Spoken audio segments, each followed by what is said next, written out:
still tell you, I still have the bruise from Monday. I went and had blood at the hospital. And most nurses tell you when they're going to inject you to take blood, they say, oh, a little poke. I got no warning. She shoved that needle into my arm and caused me to bruise. I bruise easy as it is, but now I've got a major bruise. So there's my bruise on my arm. She did it in my forearm, and it hurts. Hi, darling. Hey, good looking. So any other questions you guys have? I'm not really knowing what else you guys want to say or ask me about it. I am going to tell you that most of the people know the complications I did have. I did have a complication. I will tell you right off the first spot. I'm usually the one that has a complication. So, but I'm still alive and I'm still here. But I will tell you, everybody's on standby if they know that I have a problem. They know that I'm to go in to emerge immediately. So not to head back to Kingston where I had surgery. I'm to head to the closest hospital.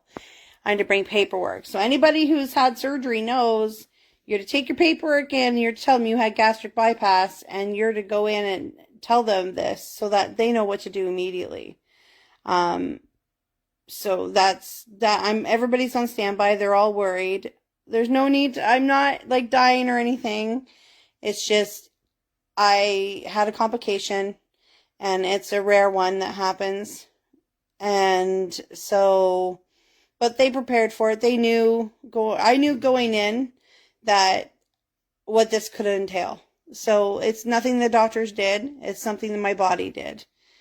So don't like freak out and think, oh my God, she's dying. I'm not dying.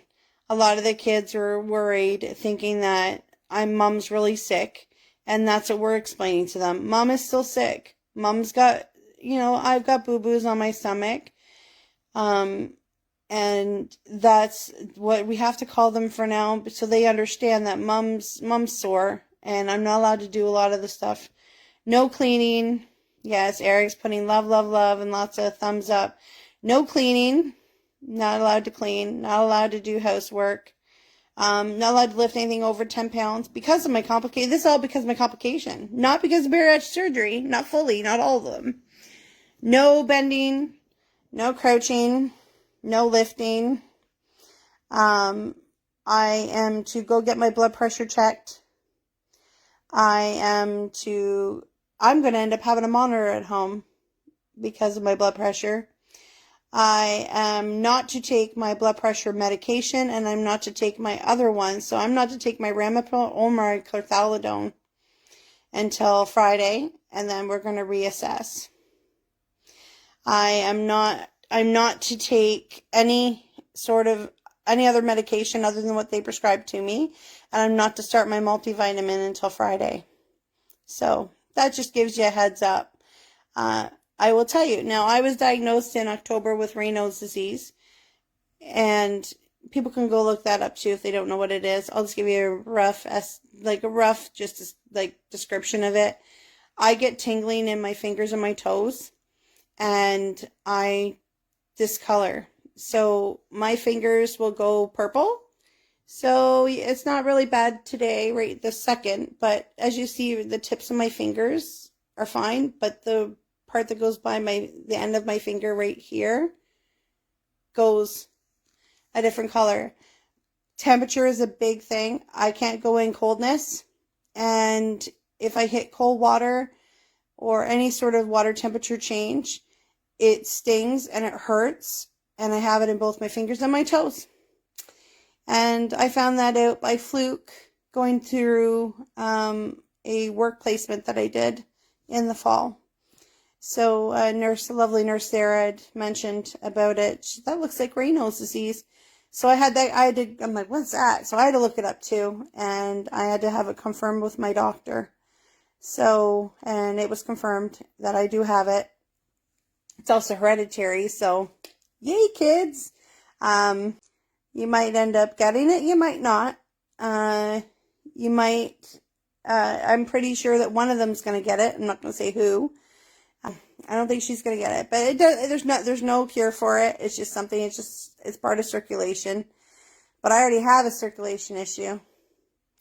And that's May-Thorner syndrome. So people who don't know what that is can also go look that up.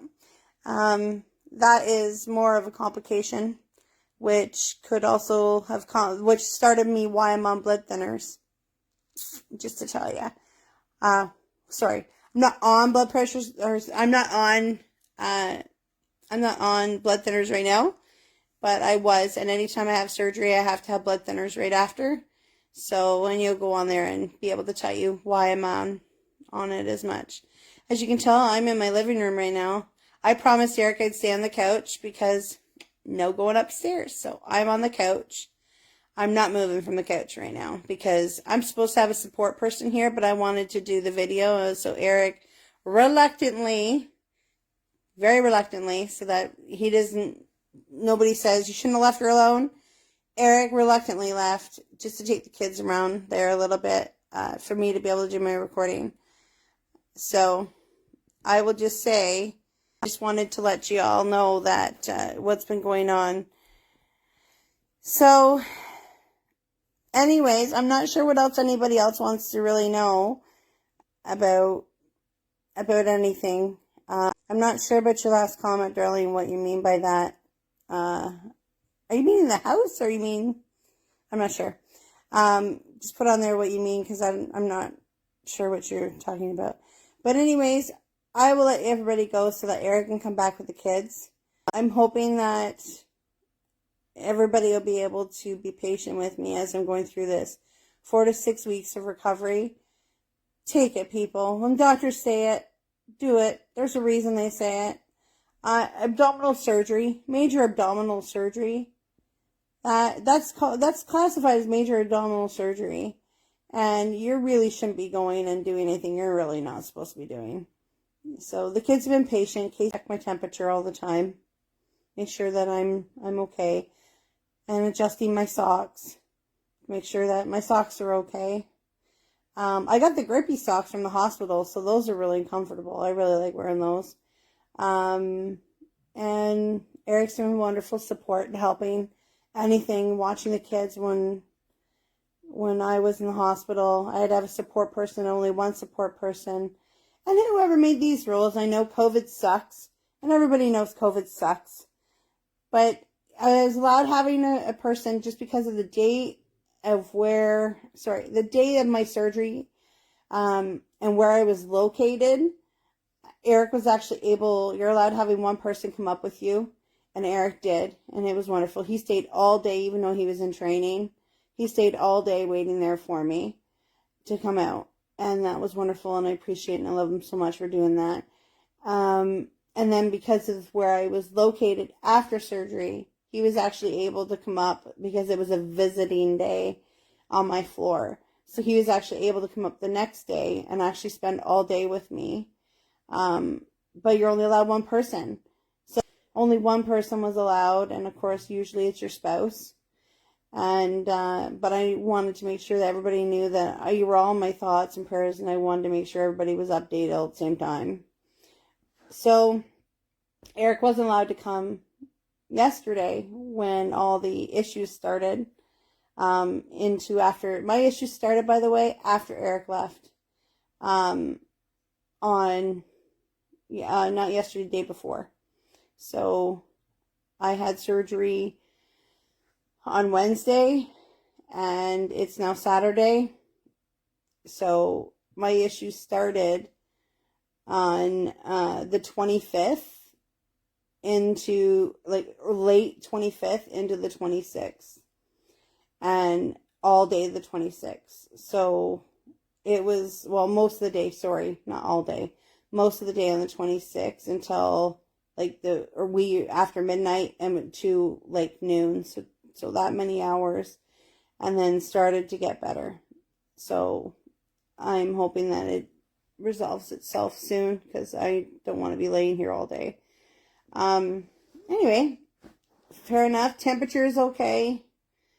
I am in comfy clothes. When somebody tells you to bring comfy clothes and stretchy clothes when you're having surgery for abdominal surgery, I'd listen to them. I brought my stretchy pants. Not even my stretchy pants were comfortable to wear. I had to bring Eric's Pac-Man pants. I did. And he suggested it. And that was a good suggestion because that's what I wore. And that's what I wore home because they were very comfortable. Other than that, I've been on here long enough. I'm going to go and lay down after he comes home with the kids. I'm going to take some Tylenol because I'm starting to feel it. I try not to take medications so I don't have to be sleepy all day because I'm a mom too and I don't want to sleep all day. And my days and nights have already been mixed up in the hospital where I'd sleep all day and be up all night, and I need to get my schedule back. So, but I am going to have a nap because I am really tired. So any other questions you guys have, I will hopefully try to answer them. But like I said, we're on the channel for a reason. So it's all in one area. So that's E&A Day2Day. That's us. So I hope everybody is okay. Everything's all good with everybody. And I will chat soon. Bye.